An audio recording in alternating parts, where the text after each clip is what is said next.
I am your host, Danielle Mims. Welcome to Think Like a Kid, the podcast that helps parents and teachers stop guessing and start teaching the way kids actually learn. After working with hundreds of kids, I can promise you this: one-size-fits-all learning doesn't work. It's time to stop making kids fit the system and start shaping learning around the child. Each week, you'll get quick wins, creative ideas, and brain-based strategies to make learning hands-on and fun again. So whether you're in the classroom, the car, or halfway through your coffee, I am so glad you're here. Let's think like a kid. Hello, everyone. Welcome to another episode of Think Like a Kid. I'm so glad that you're here. Today, it's a stormy day, but it is warm, and I will welcome any kind of weather in the summer. I just love it all. Summer is my favorite season. I love going outside without shoes and not worrying about all the coats for the kids and all that jazz. And I guess the most important thing is like kids being healthy is a huge one for me. So we're in our summer months here. I don't know where you're at, but I hope that you are nice and warm and cozy and having a great week. Today, I wanted to talk to you about kindergarten readiness. This is a hot topic that goes around, and I think it leaves a lot of parents confused. And I wanted to share from a teacher perspective as well as a parent perspective. I have a lot of friends who are sending their kids to kindergarten, and I was like, well, if it's going to be helpful for them, it's going to be helpful for someone else. And if you ever have anything that you'd want me to talk about, just send me a DM or an email. I'd be happy to cover it. Okay, kindergarten readiness is a lot of different things. There's a lot of different categories, a lot of different domains. So I think if I had to pick three, the three that I would focus on are ones that might not be so popular, but they're the ones that I personally think need attention because as a second grade teacher, even as a sixth grade teacher, there were kids coming to me who didn't have these basic skills. And I'm like, oh my goodness, this is like preschool level kind of thing. But it's also things like now that I'm a parent, I'm like, oh, I didn't even think about giving my kid an opportunity to open up their own snack or something like that. Anyway, we will get into it. The first one I would say is independence. Look, I teach my kids from a very, very young age how to independently play. They, even as babies, like they're naturally curious. They just need a change in environment. They can independently play. And I'm not talking in the way of like, you go play and I'm doing nothing. Like there's a very specific order that you're supposed to follow, especially if a kid has lost touch with their play abilities. I also have an independent play guide if you need to touch up on that, or if you have a toddler who you are trying to create more independence with, I do have that. I can always link that below. But I'm not even just talking about independent play, which is a very, very key skill to have. I'm talking about independence, like, can your child put the cap back on their glue stick? Can they put the caps back on their markers?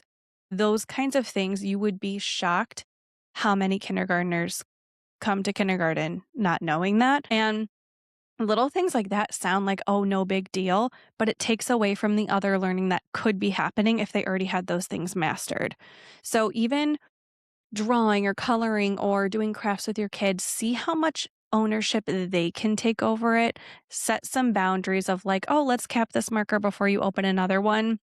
Those are little tweaks that you can do.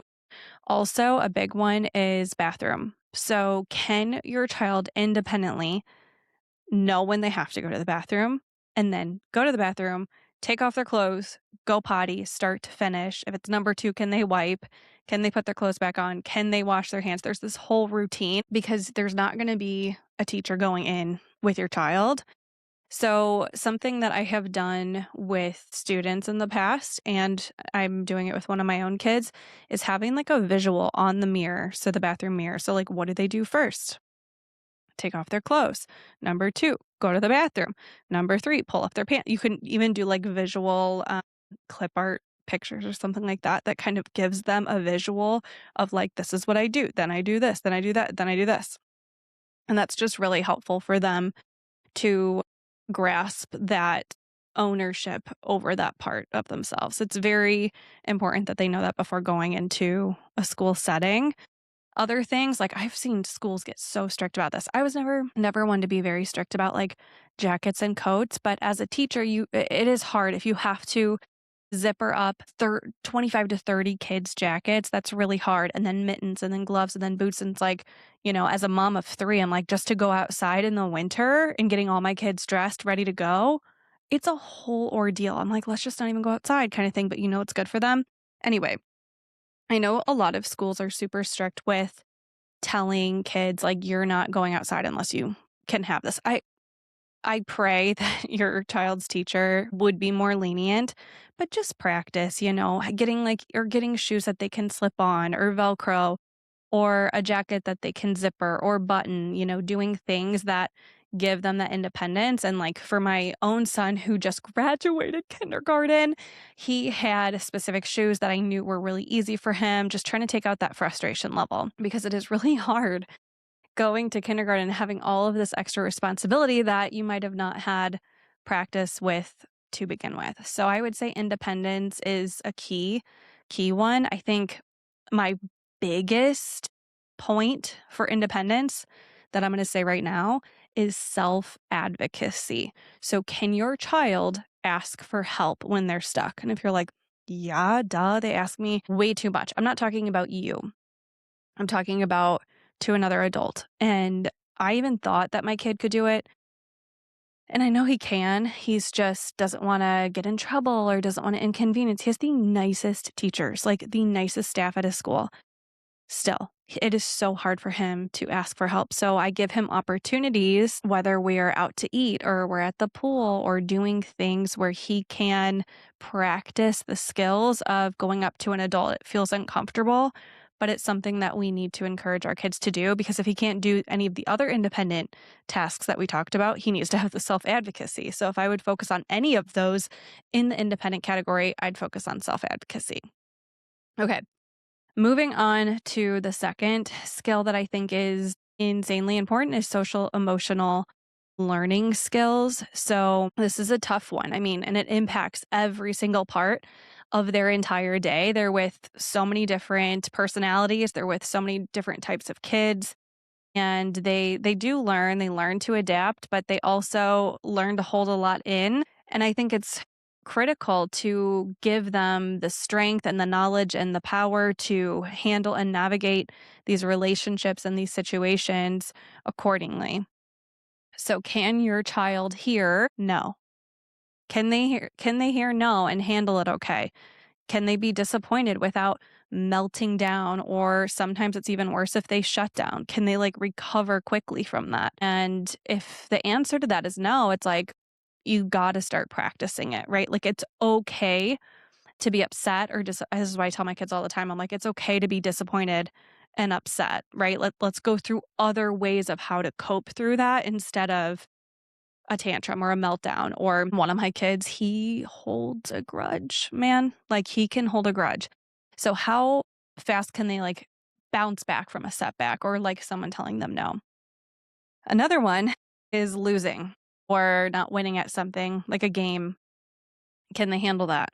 And if the answer is no to that, like just practicing and incorporating board games in your house or being okay with losing. Look, I have my family is divided. There's half of us who are incredibly competitive and then the other half like we're just like, look, let's just have fun. I'm one of the people who's like, let's just have fun.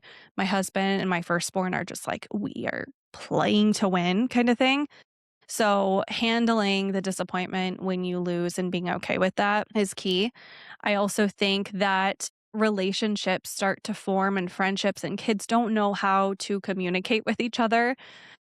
So maybe setting up like structured play dates. Like I have a friend and we're both teachers and we had our kids hang out and we're like, let's focus on this skill with our kids. And we're just like in it together where we're just like, okay, we're going to model how to handle a disagreement or whatever. So you're kind of like setting the stage for them to navigate these situations. And can your kid be like the nice kid? Can they be nice to kids that they might not even want to be friends with? And can they set healthy boundaries, right? So, what if a kid gets in their bubble? What if a kid is like, I had a kid that would, every time he'd walk past, this is what my kid would tell me, every time he would walk past my son's desk, he would like blurt something in his ear and it would like startle him. And I don't think the kid was trying to be mean, just trying to like get a rouse or something out of him, but how to, you know, handle confrontation and conflict without, I mean, my kid would never tattle either. Sometimes I'm like, "Go tell your teacher," and he just won't. So, how can they kinda handle that with each other? And how to set boundaries of, like I say, if someone's in your space, if someone's touching you, if you don't like what someone's doing, like you hold up that stop sign and you just say, "Stop." And then you can explain, "I don't like that." I've also used to teach my second grade students about a bug and a wish. So, or an iMessage. I could tell you both of those. So, the bug and a wish, the bug is like, "It bugs me when," and then you state what's bugging you, and then what do you wish for them to do instead. So, it bugs me when you keep tapping me on the shoulder. I wish you would just keep your hands to yourself. Like a simple statement like that. Another way to say that is like an iMessage. So, "I'm feeling blank. Can you please blank?" And if that doesn't work, then you go to a teacher. But again, if you don't have those self-advocacy skills in place, then that would be hard to do. So, definitely some boundary setting and the social emotional skills and handling frustration, disappointment, flexible thinking when things don't go the way that you've planned it in your head, how to be flexible instead of just ticked off and disappointed the whole time. And that brings me to the last point that I would really focus on with a kid entering kindergarten, and that is academics. I know a lot of people say to not focus on it, but I will say I think academics are important if you're focusing on the right ones. I mean, yes, letter recognition and letter sounds, absolutely. Like I start at 2. So I think that's a good one to focus on, as well as real true number sense. So I'm not talking about like seeing how high your kid can count. That's just memorizing a strand of numbers. So, really, just building numbers and using your hands and manipulatives to represent numbers and talking about numbers, talking about math in your everyday life. And I think those two are very important to just get your kid familiar with it and interested and get your child talking about numbers and letters and all of that kind of stuff. But I will say, I think the most important academic piece here is reading. Getting your child to love books, to love reading, to bring you books and want to go to the library and learn about other things. I think it is the number one thing you should be doing with your kid every single day. Like, I don't think you should skip a day where you're reading to your child. And I'm not talking about those like ebooks. I'm not talking about like someone reading a book to a kid on a screen. I'm talking about you having that connection time with your child reading every single day. And a lot of teachers, and I have seen parents, I actually fell victim to this too when I became a parent because I'm like, oh yeah, everybody does it, is getting like those leveled readers and like having your kids stick to those leveled readers. And I think that's absolute bogus. I think that your kid should pick whatever book they're interested in and then you can read it with them and not pushing them to sound out words and sounds. Just love, love reading. If they love reading, they can do anything. And it's everything I do with my kids, whether it's a science experiment, whether it's a lesson on rigidity, whether it's me telling them that hands are not for hitting. There are books for everything. It's literally free therapy. And it's the way that they can connect with themselves and with others in the world. There is endless research around it too. I wish I pulled up the research, but I know that if you read to your kid every single day, that that there's a stat that says that it like goes beyond the years from high school. I mean, like you're just setting them up for a lifetime of success, not to mention the language exposure that they're getting just by having that, the connection piece that they're having with you. So, if you get anything out of this podcast, if you've made it this far, is to just pick a book and just read to them, have fun with it.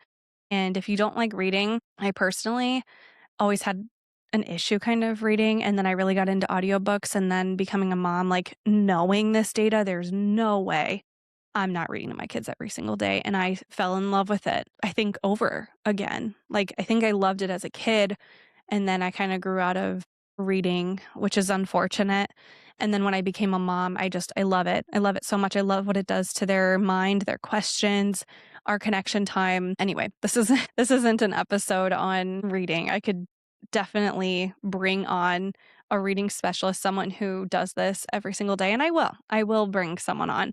But I do think that's the most important academic piece, and just having a love for learning so that your kid stays curious, so that they stay confident, and that they just want to go to the next thing. They want to be challenged. They want to learn about X, Y, and Z, and then they go after it, and then they want to know more, and then they have more questions. And the best way to do that, if you've been around for a little bit, you know what I'm going to say, is STEAM.